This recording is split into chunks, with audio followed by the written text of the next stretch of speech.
So this free workshop is one of our instrumental educational workshops. And as always, our goal is to focus on challenges that all of you guys are trying to solve while identifying tools and sharing resources to support you. So I can see that a ton of folks have been to our webinars before. So again, super happy to have you. But for those of you who are new to Instrumentl or who might not know what our platform is, we are a all-in-one grants platform for grant prospecting, tracking, and management. So we currently help over 4,000 nonprofits and grant consultants save time in finding and applying and managing for their grants. Quick introduction for me, the Instrumentl team member here today. I'm Shaylee. I'm joining Rachel and Nia. So if you're familiar with Instrumentl events, you might have heard from both of them before. I'm their third teammate, and my job here is to help develop events like these. So anything that would be helpful and educational to our Instrumentl community and our larger community of grant writers. My background to date has spanned a few different industries from publishing to marketing tech, but the major theme here is helping folks who are doing a lot to do it with a little bit more ease and a little bit more comfort. So, hi Amy, hi Mary Ellen, tons of folks in the room. I'll pass it off to Shavonn to introduce herself. Yes, well, it's a pleasure to be here. I am Shavonn Richardson. I sit in Atlanta, Georgia. I have the privilege of being founder and CEO at Thinking Grant Consulting, based in Atlanta. We have clients across the country, mainly local governments, large nonprofits, colleges, universities. I also have the pleasure of serving as the president of the Grant Professionals Association. I've been on the board for 5 years, maybe. Last 2 years as president, the year before that as vice president. So very thrilled to be here. I did start my grant professional life as a nonprofit leader. That kind of led me to find community as I sharpened my skill set in grant writing. So happy to dive into that a little bit more, and hopefully you'll get a lot out of today's session. Great. Thank you so much. We're so excited to have you here today. A couple of quick FYIs before we really get into the meat and potatoes of it all. This event is going to be about an hour long, so we'll end at 2, and the live Q&A is at the very end. As folks have questions, I would really encourage you guys to drop them in the chat so that Rachel and I can collect them for our live Q&A with Shavonn at the end. You'll get the recording and slides for this session. It's a super common question. So we'll make sure that after this session, at the latest by tomorrow morning, you'll receive an email in your inbox with all of the information that we covered, including a PDF of the slides, as well as a recording of the whole session so you can rewatch it, take any notes. So at the current moment, feel free to kind of sit back, relax, and really just listen in and hang out with us today. And lastly, something that we always love to say, I know that all of you folks are very busy and working hard. So again, thank you so much for taking a whole hour out of your day to spend with us. I want to make sure that you feel free to take care of any personal needs during our event. So whether it's grabbing a snack or taking a step away for a quick break, you do you. We'll be right here. And again, we'll be sharing that recording with you. So let's get into it. I'll walk us through the 3 things we're going to cover today. So you'll be leaving this event today with a couple of things. First is that short list of right fit professional communities. Shavonn and I will walk through a couple of professional communities that have impacted her career, a couple of professional communities that are out there, and a few new ones as well. And then we'll also talk about a framework to evaluate those communities, right? Because as much as we all wish we could do it all, we definitely can't. So there's going to be some element of picking and choosing amongst these communities. And lastly, Shavonn, towards the end of her presentation, is going to walk us through a couple of steps and tips that she's taken across her career to help us all build kind of a more practical networking toolkit and make the session super tangible. So again, brief overview of the session. We'll hear from Shavonn about why communities mattered so much in her career. I'll get into what's out there and choosing a right fit. Shavonn will close us off with those networking tips, and towards the end, we'll have that Q&A. So again, I want to emphasize that that Q&A will be live. So as folks are having comments or questions, please drop them in the chat, and Rachel and I will be sure to grab them. To get us started, I just wanted to have everyone in the Zoom room today share with us in the chat how they would currently describe their professional network. This will help Shavonn and I kind of cue ourselves up. So I'm hearing small from Beth. I feel similarly at the moment. Small from Melissa as well. Fledgling, non-existent. Okay, so it sounds like you guys are in the right place. And I'm excited to see to see what Siobhan has to add here too. Mhm. Lots of small but stable communities also Yeah. great. Yeah. And, I'll emphasize, small is not a bad thing. It's more about quality than quantity. And we'll get into that a little bit as well. Absolutely. So with that, Siobhan, I'd love to you to kind of talk about what communities meant to you in your career and different moments or times or places where you've really seen like the benefits of it and how it's kind of made you feel. Yeah, so thank you for the opportunity to be here. I talked in my intro about, and Jennifer, thank you for your comment about just kind of lowering the pressure around networking and building community. I know, like I said, it's a little overwhelming for me too. So we are in a safe space to really talk freely.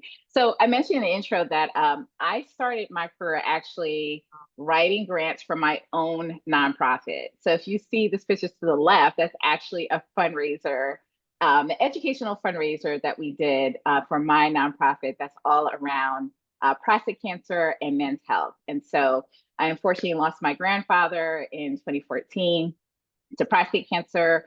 And so after that, my family and I started a nonprofit organization all around prostate cancer education for men and their families. And so that's how I kind of got started, right? I was working at Bank of America Foundation at the time. So I was kind of already in the nonprofit world. But I was really called to leave a legacy and support a legacy for my grandfather and starting a nonprofit in his honor. And so I started my experiences being a grant professional started just trying to figure it out, right? I know a lot of us kind of fall into this profession.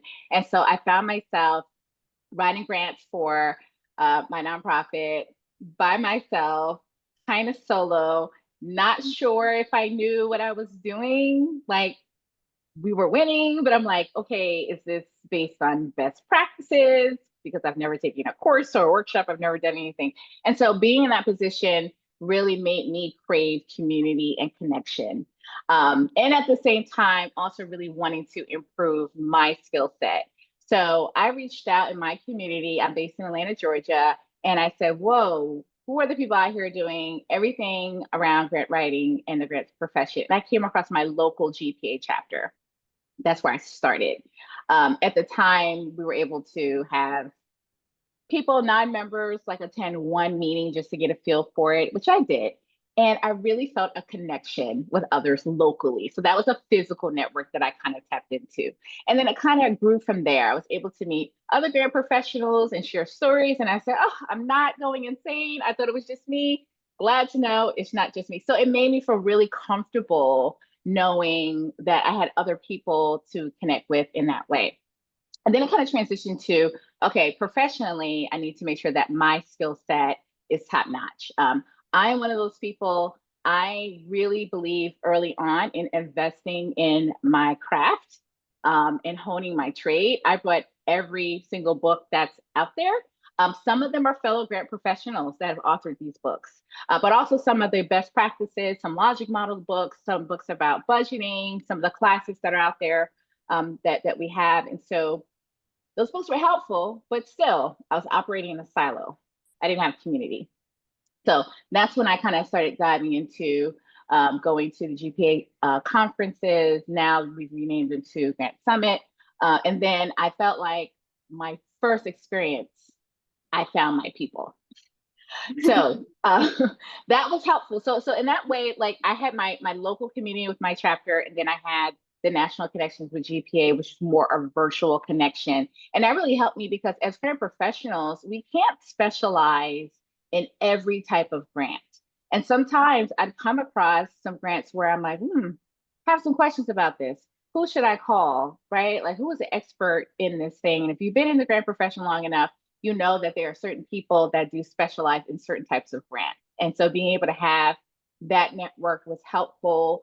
Being able to have a network just like, hey, sister, I hear you, I see you, I go through the same thing.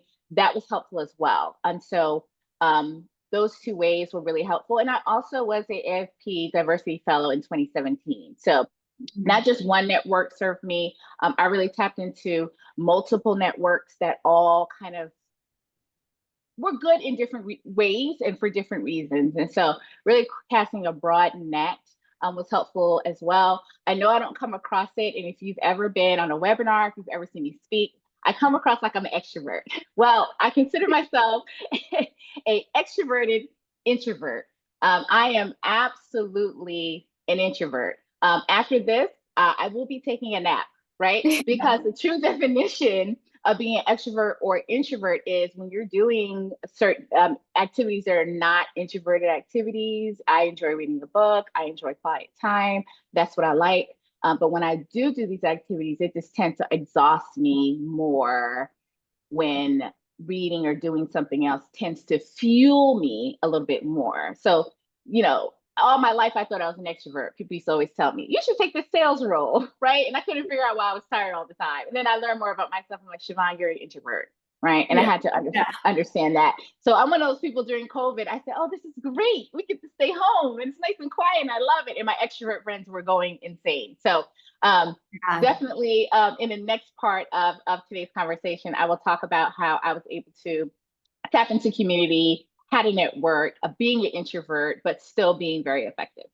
Yeah, definitely. And similar to echoing what some of the folks were saying in the chat too, I also find myself to be an extroverted introvert, and I appreciate kind of like how much pressure what you've just said kind of takes off networking. Because even in that conversation, right, you mentioned that there is avenues for virtual, you mentioned there's avenues for super local connections, and there's avenues for Mm-hmm. like these national, like more career-oriented connections. And that's kind of Mm-hmm.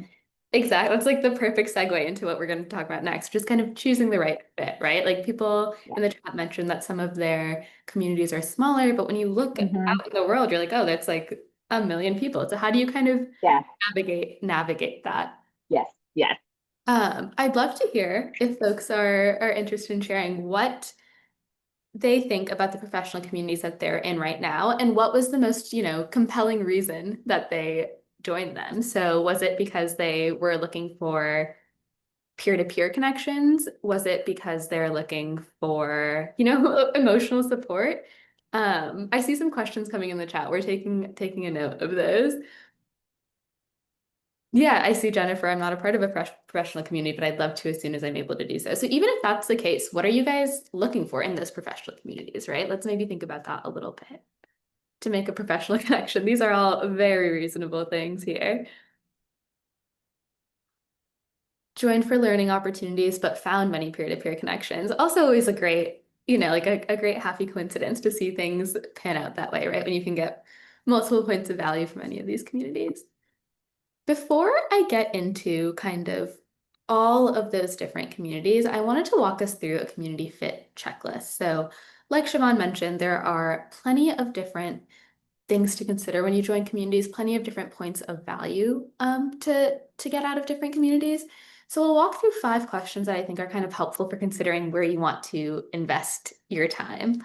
And these reasons are really great. We'll address truthfully most of them, it seems like. So I'm excited to get into it a little bit further. The first question I would encourage you all to think about is alignment. And that's simply that making sure that your community's focus matches where you're headed. So think about your cause area, your geography, and your short-term and your long-term goals. If you can find folks that are aligned in those spaces, then the more value you might see from time and any associated membership fees. Because as we know, not every community is free. The next question, and this is the question that I have the hardest time answering, is about the time that you can commit, right? Some communities are really low touch, right? There's a few communities that I'm a part of that are truly just a newsletter email that I can respond to if I'd like. Otherwise, I can, take a look at them while I sip my morning coffee, and they're incredibly low touch. But others are, a weekly hour-long Zoom call or maybe a quarterly session or event that you have to attend. It's important to ask yourself whether you have the bandwidth to participate in all of those communities very meaningfully. And then we get into some of the more concrete stuff. So the things you can actually measure from these communities. Are you going to receive access to funders? Are you getting really concrete training and certification? Or are there a series of templates that you can use in your own grant writing work that you think would be super valuable? These kinds of more tangible benefits are going to be really helpful in helping you understand ROI, right? Your return on investment. So does all of these really tangible benefits stack up against any membership fees or any time costs incurred? And these tangible benefits are also what's going to make it really easy to justify the membership to both yourself and maybe to your boss or your board if they're going to be interested in helping you support that. And the other part to consider about that like tangible versus intangible coin is that some value is intangible. It comes with a sense of belonging, it comes with motivation, it comes with, the conversation we're having here in the chat today. A lot of times a big part of community is just finding that safe space to ask those really, really hard questions. I know that when I've evaluated professional communities to be a part of, sometimes I'll actually gravitate towards newer or less established groups because I know that I'll get a little bit more informal FaceTime with my fellow peers, or I might prioritize communities in my local area so that I can reach out to people and ask for a coffee chat and ask to meet up face to face, which again, as we mentioned, can be a little hard as with a little bit of a more introverted personality, but can also be incredibly meaningful and can make you feel a lot less lonely. So knowing which of those intangible benefits matter to you and understanding how they stack up to those more tangible ones is an important thing to evaluate as you think about the communities you're a part of. And lastly, this is thinking in the long term, right? When we combine all of those tangible benefits, all of those intangible benefits, in 6 to 12 months, are we going to be happy with this, right? Are we going to feel like we've made valuable connections and learned something or gained opportunities that we wouldn't have otherwise? Does the return, this is what we're getting out of it, feel equal to or greater than the total investment? If the answer is no, then it might be time to reconsider or to try to find a new avenue for connection. When we take all of these questions, we can kind of stack up everything I talked about in this pretty easy, hopefully easy to understand 4 quadrant chart. On one side, we've got value. So higher value on the top, lower value on the bottom, and then across the bottom, we have cost and effort. So as you move to the right, your cost and your effort increases. The goal here is to kind of see and think about the potential communities you like to join and see where they land on this grid so that we can kind of create a really tangible takeaway of where to invest. So in the top left, we'd have our quick wins. So these are those communities that are low cost and easy to engage with, but give you consistent and real value. So maybe that's an active LinkedIn group where members are always sharing resources and opportunities. Quick wins are great for staying visible and staying connected without a major lift. So think of these as your more regular touch points. In the top right, we've got strategic investments. So these communities are going to take more time, more money, and more energy, but in exchange, they might deliver bigger payoffs. This could look like serving on a national conference committee or investing in a leadership cohort, things of that nature. These are the spaces where you're deepening your relationships, you're gaining authority, and a lot of times you're unlocking opportunities that you would not get anywhere else. I will say, again, the key here is to choose just a few so that you aren't spreading yourself too thin. Then in this bottom left corner, we've got our optional or nice to have. So I mentioned newsletter communities earlier. I'd put that in this category, right? Because you can kind of participate ad hoc, but you're almost always deriving a little bit of value because you are getting that news directly to you. And yeah, I always kind of recommend keeping a few of these around because they can't hurt. I see we've got some great community discussion happening as well, and Fielding made a comment about a couple of really great communities, a few of which we'll actually touch on in just a second. This bottom right corner is the danger zone. So this is where we get into communities that take a lot of money or a lot of time, but you actually don't end up seeing a huge return. So maybe it's that you've accidentally paid for a pricey membership, but when you get to the sessions, no one else is really participating. Or maybe it's an event that you were really excited about, but it's kind of eating your budget and it didn't land you in front of the audience you wanted to be in front of. I think the really important thing that I like to think about when I think about this reassess grid is that most communities, especially I know in my career, don't always start there. But as my own goals and as my own priorities change, and as I, change in my professional career, some communities might slip into that corner. So here in this section, I just kind of always want to encourage people to pay attention to that, right? Always make sure that the time and the effort you're expending is really aligned with your current and your future goals as opposed to things you might have wanted in the past. Ultimately, I think of this matrix as a really quick gut check tool to help you be intentional about where you put your time, your money, and your energy. But now I wanted to zoom out for a second and talk about the really wide range of professional networks that are out there. Over the next few minutes, I'll walk us through some of the top networks that have been game changers for a few grant pros, and I'll share what each one is best for so that you can start thinking about which might be the right ones for you. So again, I know Fielding mentioned a few. I can see some comments mentioning a couple of grant communities as well, which is super cool to see. And I see Maxine's question about finding grant communities as well, and Siobhan's going to talk about that in a little bit. So we'll start with communities that help shape your career. You'll find in this section associations that provide professional development, standards, and visibility across the country. So of course, we've got Siobhan here. If you'd like to speak to the GPA for a second, I'd welcome you to do so. Yeah, well, GPA is GPA. We're here for grant professionals. Been around for 25 years, have local chapters and a national network. So it's definitely an option for those that, do the research and make sure it's a fit and go through the cycle that you described. Mhm. And it's a really easy to get involved. Great. Yeah. So I think the other thing I'd love to highlight about the GPA is that it's great if you're looking for certification opportunities, but also a Mhm. local chapter to plug into, right? So it's got a balance of the both that national and local focus. Yes, that is true. Yeah. Next up, we have the NGMA Association, so the National Grants Management Association, which focuses on post-award grants management and compliance. Members are grant managers or compliance officers and their finance staff. It's best for anyone who is working on some of those really complex portfolios and needs to stay on top of regulations and post-award best practices, which is something I think makes NGMA unique in like how focused it is on that specific topic.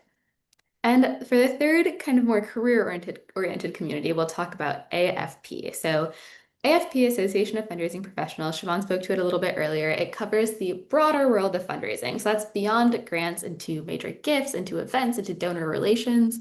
And the members here will also span that range, right? You'll have folks that work in fundraising, that work as development directors, and that work as nonprofit executives. AFP is great if you want to broaden your skills and build a network that spans a couple of different disciplines. Each of these communities are just, high-level examples, but they give you access to training, to standards, and to a real nationwide network. But I'd love to zoom in a little bit and talk about communities that fit your focus. So these might be organizations that are specifically closer to home, or they might connect you with peers that are directly in your funded area. So regional associations and those state nonprofit associations are important to be involved with to be plugged into what's happening locally. So your local policy shifts, your state funding opportunities, and connections with those nearby nonprofits and funders. A few examples here include groups like the Minnesota Council of Nonprofits, Cal Nonprofits, or other collaboratives. And then we've got the sector-based associations. So these organizations gather people around a shared cause. So whether that's housing or arts or education or the environment, these are the communities where everyone is speaking your language and sharing your challenges, and you can build a lot of those peer-to-peer connections. You might engage with associations like the National Alliance to End Homelessness, Arts Midwest, or the Environmental Grantmakers Associations. These communities offer really deep knowledge, advocacy, and funder access that is really specific to your mission area. And lastly, for today, we have communities that thrive online. These, again, can be a bit of an introvert's dream, but these are spaces that you can access anytime, anywhere, whether you're looking for quick advice, peer support, or a sense of connection outside of some of those more formal associations. There's plenty of different ways we could cut and splice online communities just because there's simply so many of them, but I like to think of them in two primary categories. And that's going to be anonymous communities versus peer communities. So anonymous communities are going to be things like Reddit or Quora, where you can ask questions without attaching your name or job title. The great part about that is that you'll get really candid and really unfiltered perspectives from a wide mix of people. And I know I found some people who've shared really similar or maybe even difficult thoughts about the space with me in these communities.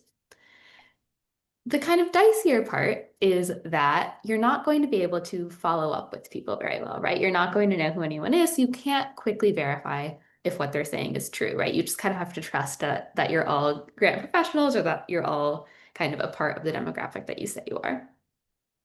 On the other side, we have some non-anonymous online communities like LinkedIn groups. I saw a few people that were in the Learn Grant Writing Circle community. Here, people are going to show up with their names and their credentials attached. The value of these spaces is the trust and the credibility that comes from knowing who you're talking to, right? They're where you build those really long-term relationships, expand your visibility, and access curated opportunities and resources. Both anonymous and non-anonymous spaces have their role. One kind of gives you what I like to think of as like a little more freedom, a little more candor. You can kind of share all your hot takes and your spicy opinions without any fear. And the other builds reputation and depth, so you can get really into it and make really long-term, sustained connections with people. Mhm. Shaylee, quick question. Yeah. For the people that are not familiar with these logos, can you explain what they are so if they're interested, they can look it up and learn more? Absolutely. I'd love to. That's a great call out. So for the examples in the anonymous communities, I've listed Reddit, which is basically an online forum site. It spans tons of different topics, not nonprofit or grant writing exclusive, but there are sections of the site like r/nonprofit or r/grant writing that are super specific to our field and have a ton of professionals and folks like us who want to talk about exactly what's happening in those spaces. Quora is more of a questions forum, so you'll see while Reddit is laid out as discussion threads, Quora is laid out as kind of a question and answer format. And then with LinkedIn, you can have different LinkedIn groups that you can join and be a member of. So there are different grant writing professional groups. I believe Shavonn, you're involved in some LinkedIn communities as well, right? Oh, that is my tee up for the next section. LinkedIn is, I live on LinkedIn, and I'll explain why. Perfect. Before we get into the next section, I wanted to talk a little bit, kind of tease a little something special we're working on here at Instrumentl. We're super Mhm. excited to have Shavonn here today. We're super excited to talk about community. We're super excited to see all of the great engagement that's happening in the chat. And we see this at a lot of our events, right? And I'm sure this is kind of resonant, Siobhan, but we're always on a Zoom call. We see this great commentary in the chat. Oh, Miriam, I skipped a logo. Sorry for the abrupt back and forth. I'll go back and address that. The other logo is Circle. So there are plenty of communities on Circle. A lot of times these will be headed up by grant writers or grant organizations. And oftentimes Circle communities can have like tiered payment models. So while you'll kind of know who everyone in a circle community is, there are usually different levels of access. Um, yeah, learn grant writing circle group. Exactly. Thanks, Rachel. So now I'll get back into what I was saying about this great sense of camaraderie and support and all of this wonderful community that we feel on these Zoom calls. Rachel, Lee, and I have been spending a lot of time thinking about what it would be like if that community didn't have to disappear after a Zoom call, right? If it wasn't just the hour ends and we all go on our way.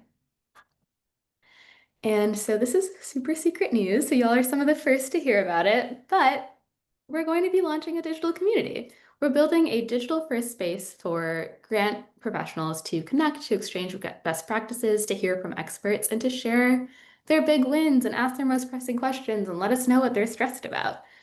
It's been in the works for many moons, and it'll be finally ready to land on your desktops in a bit, so later this year.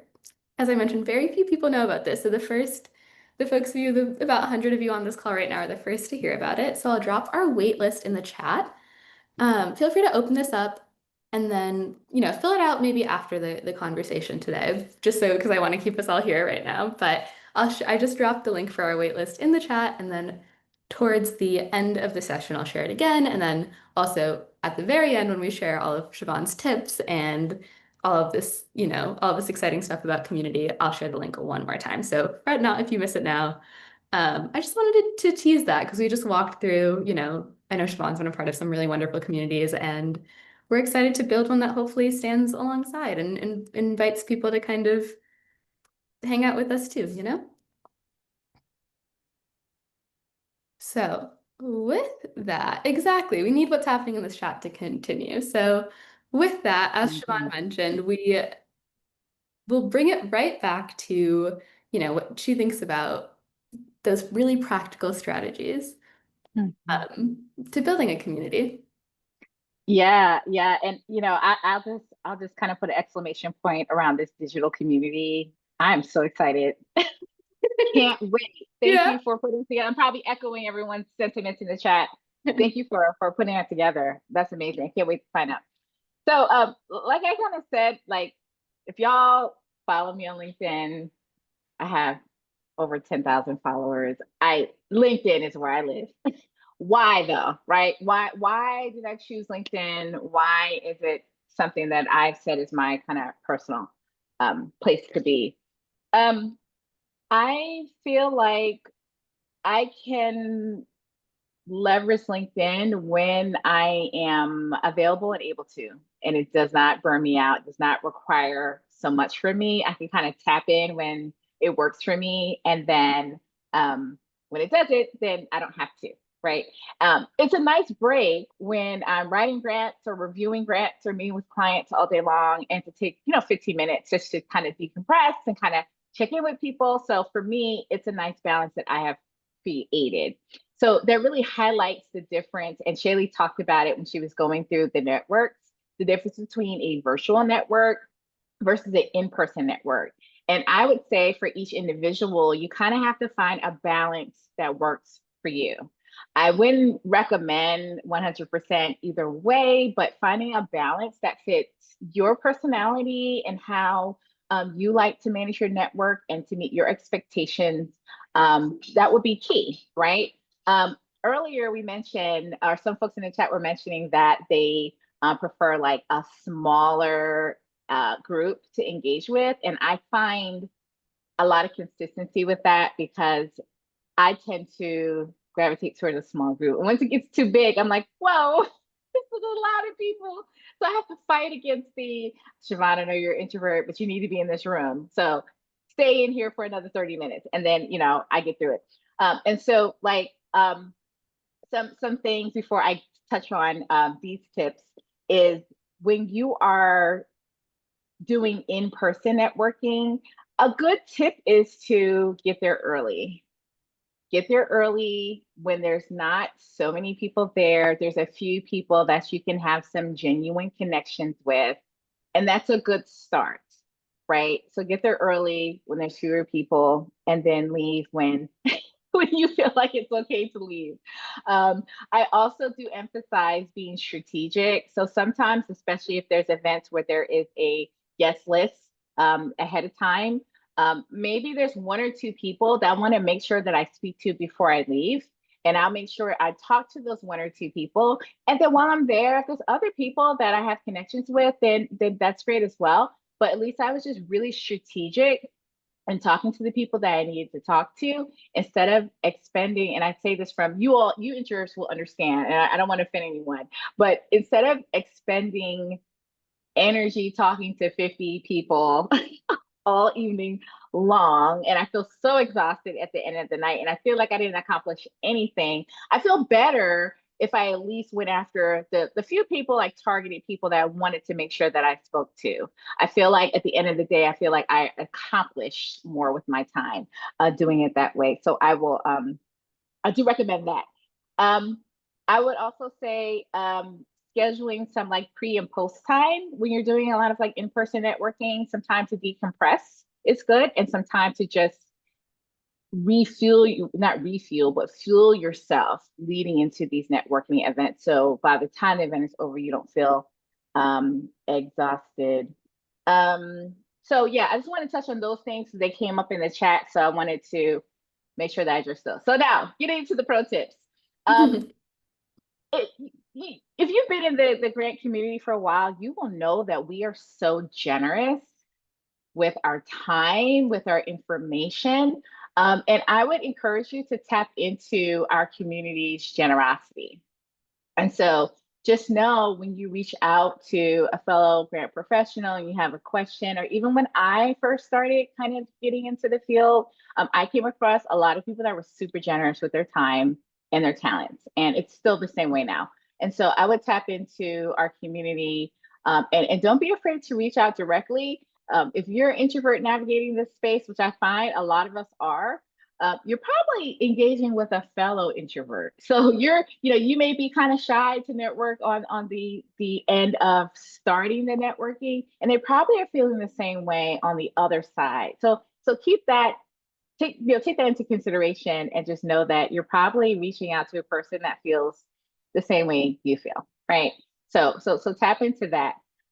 Make sure that you are kind of not only only networking with grant professionals, but like I said, I was a diversity fellow for AFP. I'm a member of AFP. Why? Because there's some cross-functional advantages of having connections with fundraisers or people in the grant management space or people in just federal space in general, right? There's a lot of benefits. So I would encourage you to be really strategic and think about people that are in adjacent type of roles as well.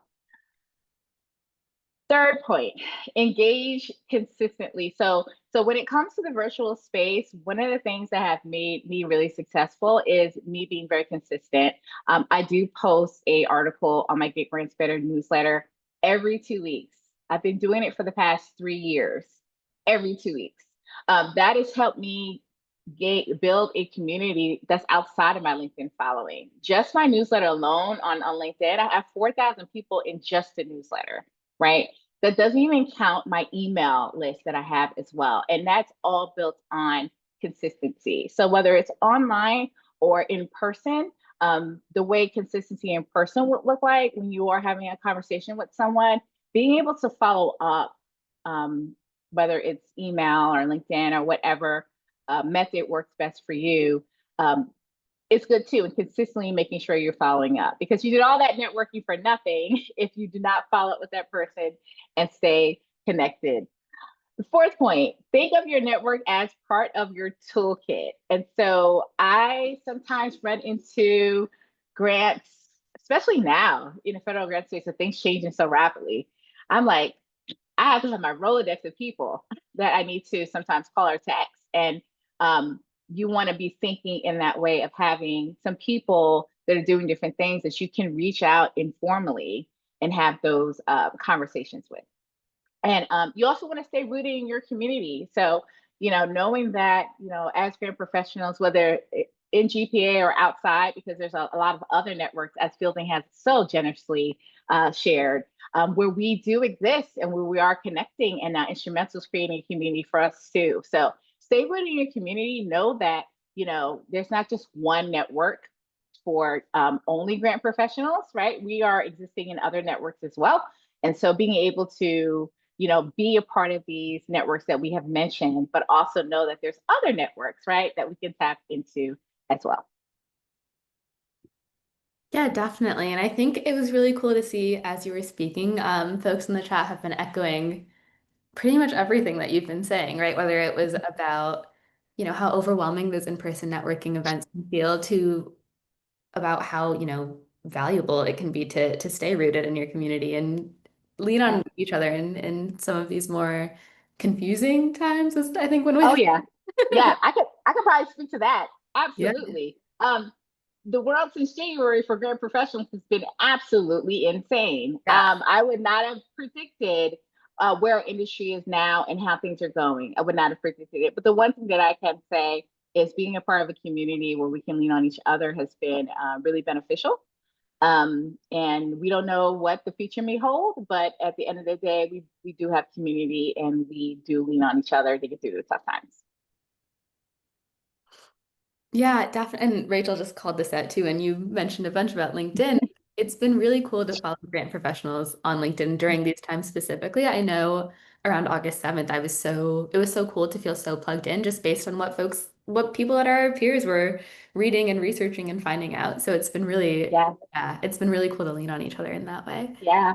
I'll also highlight one last thing. LinkedIn groups. I haven't really gotten heavy into the LinkedIn groups too much, but I just want to, call that out that they are out there, and so maybe that might be an option for some folks to get engaged in that way as well. Definitely. Great. Well, thank you so much, Shavonn. I'm going to give you a couple of seconds to catch your breath because I know you've been sharing a lot of really important information with us, and I know there's a ton of chat engagement that would be fun for you to catch up on right before we head into our live Q&A. But in the meantime, I'm going to share just a few quick announcements from Instrumentl. So this will be pretty brief. It'll take us like maybe 3 minutes. I don't want to take too much of your time here. But I know there's a few folks here, have to do it. It's an instrumental event who haven't tried Instrumentl before. And since Shavonn is an Instrumentl partner and we've gotten to work with her on so much really cool and really wonderful stuff, which we'll highlight in just a second, I did want to take a second to share a special 3-week link. Typically during our events or typically when folks are accessing Instrumentl, they receive a 2-week trial. But because we have Shavonn here and we're so excited to have her, I wanted to take a second to share this one that'll be a little bit longer. As a reminder, Instrumentl is the most loved grants platform. We're used by over 4,000 organizations, and last year the total amount of funding secured exceeded $1 billion. So again, we hope you give us a try. No pressure though at all. I'll just walk us through kind of a few things that you can do if you choose to check out Instrumentl. First and foremost, you'll get that tailor-made list of good fit funders. Next, you'll get a bespoke grant tracker. And lastly, you'll have automatic deadline reminders with task customization. If folks are with me here today, I'll share that link one more time. I know we've got a ton of folks who've been to events before, so I won't spend too much time here, but feel free to check that link out, open it, play around in the platform. Shavonn makes everyone in this room a VIP, as Rachel mentioned. So this 3-week trial is something that we almost never offer. So we're really, really excited to be able to share this with you today. And with that, I'll also plug this really exciting scholarship. And Shavonn, I would love to have you speak to this just for a second, if that would be good. I am smiling. When I tell you I'm so excited to have this, I've been dreaming about this for years and it has finally come together. I think Instrumentl for this partnership in doing this and also Brownie Land Pictures. And so you all may not know, but my firm, Think and Eat Grant Consulting, we are a certified B Corp. That means social impact is a part of what we do and is a part of our KPIs. And so our goal is always to do what we can to help the community. And this is one way that we're doing this. Our Get Grants Better subsidiary is specifically around grant writing education. This is specifically for emerging nonprofit leaders, those that have budgets of less than $3 million that just need that education to be able to get grants on their own to get started, right? Because we know it's an investment when you're hiring a grant writer, and everyone does not have the capabilities of doing that. And so we are very pleased to offer scholarships for those that are emerging nonprofit leaders. One for our introductory series, which is Grant Writing 101, and one for the Advanced Grant Writing Masterclass. Now, these are also GPCI accredited courses. And so if you're sitting for the GPC or planning on it or wanting to just get like a certificate of some instruction, it is available for both. I think Grant Writing 101 is 8.5 GPCI education credits. And I think the Advanced Grant Writing Masterclass is 9. So definitely very valuable for those that will win the scholarship. The icing on the cake is that Brownie Land Pictures is supplying a 30-second storytelling video for one lucky winner. So whoever wins these scholarships is not only getting grant writing education, but they're also getting an opportunity to have a 30-second storytelling video that could be put on YouTube, that could be put on their website. So they have the grant writing, which is their written narrative, and then they have the visual narrative as well through a video. And so the deadline to apply for this is September 20th. The link is available on our website. A few of the qualifications. You have the nonprofit leader has to lead an organization with a budget of $3 million or less. At least one of their programs needs to support women, children, health, or education. We've selected those areas, us as a firm, because we believe that helping the most vulnerable people in our population will move our society ahead. And so, yeah, deadline, September 20th. So this is open to leaders who would like to apply. Really, really super excited about it. There'll be more information coming out about this. We're excited to announce the winner once we have them. And I can't thank Instrumentl enough for partnering with me on the scholarship. That we're super excited as well. And again, folks, I've shared the link to the scholarship in the chat. Share it with any communities or organizations you think would be interested. Fill it out yourself. One more announcement for me, and then we will hop directly back into that live Q&A. So I can still see some questions coming in. I know Rachel's been in the chat helping answer some of those, but we've pulled a great handful for Shavonn to answer. So again, if you have any questions left for Shavonn, feel free to drop them in the chat. We'll get to them in less than 30 seconds, really. I just wanted to, before we turn over to the Q&A, plug one upcoming event. At Instrumentl, we're running these events almost every week, so I always love to shout them out, give them a little love, especially because we get to partner with like great folks like Shavonn and Ann Kaiser, who will be joining our next workshop next week. And we'll be talking about some grant management strategies and helping us create systems that drive renewals. So I'll drop a Zoom link in the chat for that. Again, all of these links I'm dropping, all of these things I'm throwing at you will be available after the call. And one last plug for that 3-week trial. Because Shavonn is here, this session or this trial, this offer to try out Instrumentl and, see your best fit funders, sorry, see those best fit funders, track all of your grants in one place will end right after the session. And after that, it'll be a little bit more complex to get into the platform. With this 3-week trial link, you have the option to get into the platform immediately, right away, and access and use it to the best of your advantage for 3 weeks. So check that out. And with that, we'll get right back into our Q&A. So, Shavonn, It, folks have plenty of questions for you if you're ready to hear some. I'm ready. I do want to put another plug in for that 3-week trial. Y'all, I had to work hard for that. That is exclusive. So Yeah, definitely sign up for it. yeah, we've been really excited to be able to share it out. So it's been good. Great. So a couple of questions.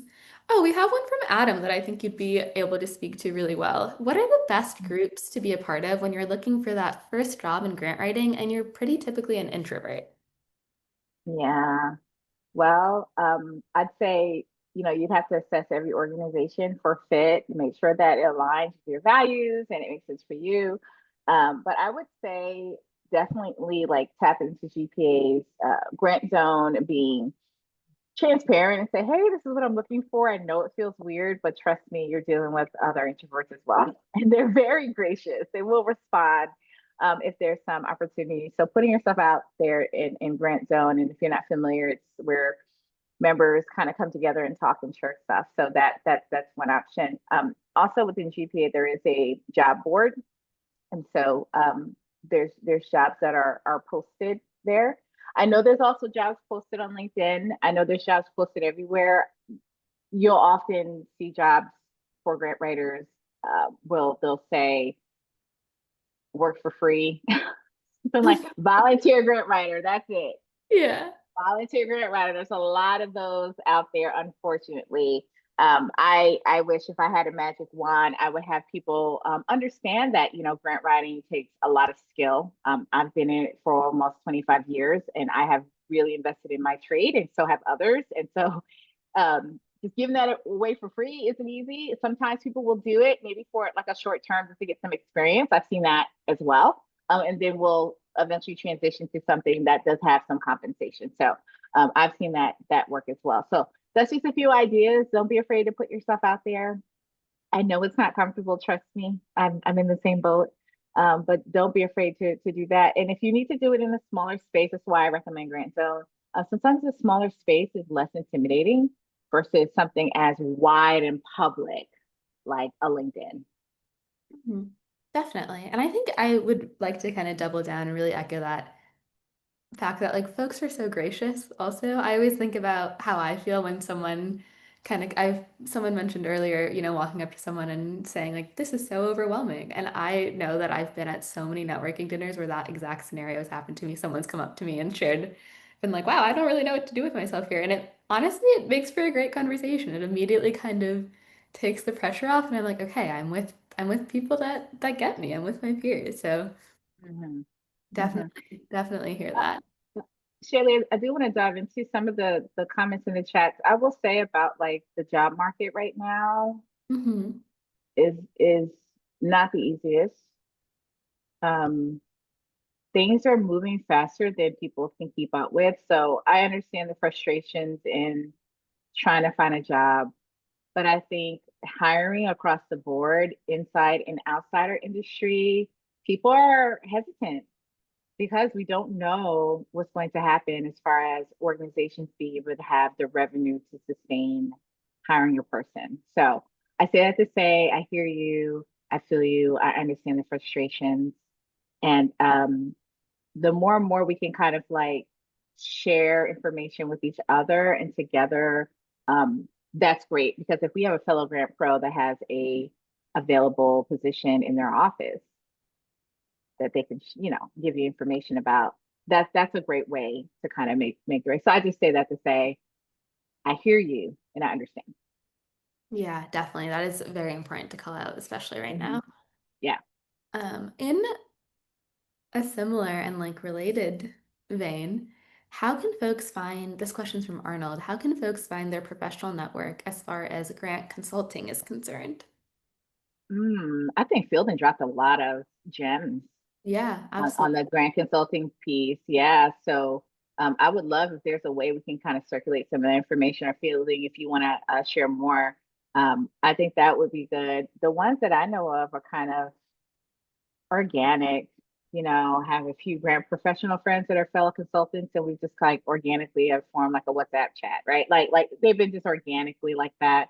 But the formal ones that I know of are on LinkedIn. I'm sure there's some other spaces, like some of the ones that Shaylee shared earlier. I'm sure there's some other spaces there too. Yeah. And I think Arnold would echo with what Siobhan said and also kind of highlight that finding these professional communities and building these networks, for better or for worse, takes so much time. And it does take a bit of upfront energy to turn it into something that is a little bit more repeatable. I know for me, what that some of that upfront energy has looked like, it has been joining like a bunch of LinkedIn groups only to find out that some are a little bit more inactive and but not getting Mm-hmm. discouraged and maybe going from like, okay, like I joined this big group of 400 people, but now maybe within that list, I see a few people that are commenting a lot. Maybe I'll reach out to them directly to see what they're doing on the side of this bigger group. So I think it's a little bit, it's definitely tough, but I feel like it's got a lot of kind of you start wide, you cast a wide net, and you find your people as you go. But it's about taking that big first step. And then this is a question about planning and budgeting.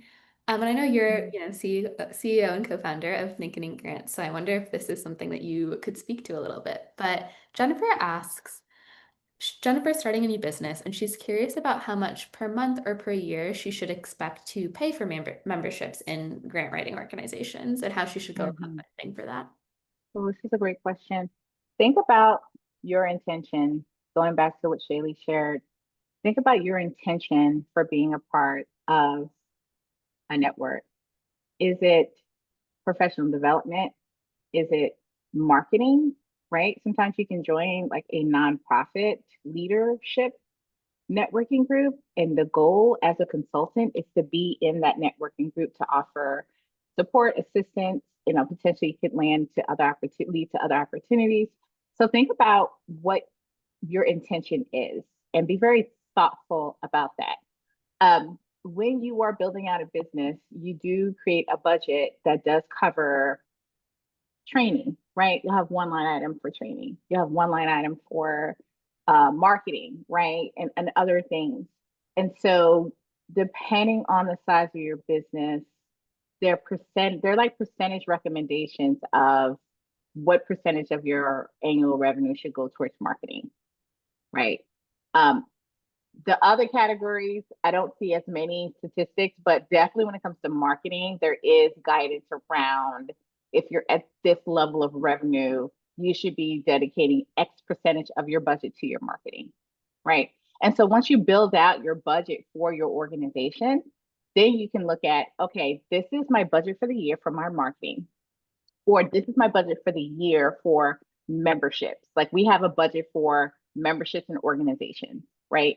And looking at that budget and really thinking like, okay, given this potential opportunity, how much of my budget do I want to go towards this one networking? Or if you decided to do three, okay, do I want to spend 100% of my budget paying for three annual fees, right? So you have to kind of think about it from that perspective, and every person's going to be different. But I would definitely think about it from a data informed position and not just an emotional thing of, oh, I like this, I want to do it. Okay, well, you really have to assess your return on your investment. Great, great answer. That was really insightful. As someone who hasn't started my own business, I was curious to hear about kind of that budget breakdown for sure. Yeah. Um, I think do folks, I'm going to give folks a couple of seconds to provide a few more questions, but before you all go, and as you kind of think of those last couple of questions for Shavonn, I wanted to plug the three things that we've been plugging in, which is the fact that Shavonn has worked very hard to get you guys all a 3-week trial. I'll share that again. If you've already had an instrumental trial and you need to restart that trial or you need to kind of revisit the platform again, I'll share a form for that.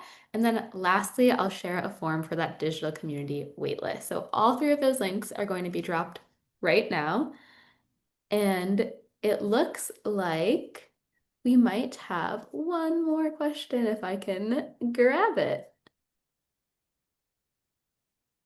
Yeah, there's a couple of folks that have been talking about freelancing, um, Mm-hmm. like freelance grant writing. And I imagine there was a big transition for you in your career. I'd love if you could speak to that for the last. Oh, I'd love to. That's a whole nother webinar too. I'm down for it. If Yeah, folks want to know, I can good have the to know. conversation about starting and scaling.